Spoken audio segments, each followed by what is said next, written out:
Околу 17.700 административци годинава ќе земат К15, а над 2000 рамковни вработени кои со години седат дома и земаат плата.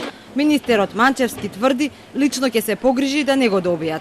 Според него време е да се повлече граница и дека не може да чека до недоглед нивно прераспределување, но конкретни мерки за нив најави за после изборите. Апсолутно ќе се погрижам да не важи за нив, колку и да во колективниот договор може би така вика, ќе најдеме формулација заедно и со синдикатот и со надлежните институции да не важи за овие луѓе. Нормално ќе важи ако прифатат распределба на ново работно место.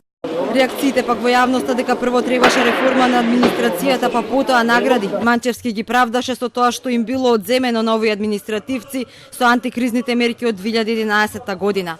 А реакциите пак од синдикатите дека К15 ќе нема за вработените во образование, здравство, труд, одбрана, рече дека тие добиле покачување на платите, што е далеку поголемо од регресот. Подпишување пак општ колективен договор за јавен сектор најави за после изборите. Манчевски тврди дека административците не добиле многу, туку дел од правата кои ги имаат и вработените во приватниот сектор. Факт е дека овие некои права вработените во приватниот сектор ги имаат. Основното право за дневница кога се оди на пат во државата се има. Сумата која што утврдена е помала од таа што добиваат вработените во приватниот сектор. Ги повика работниците од приватниот сектор кои не добила К15 да пријават, за да можат институциите да реагираат. Председателот пак на УПОС Груевски рече дека некои лепи етикети на администрацијата дека е неефикасна, а таму има многу вредни работници кои треба да се наградуваат.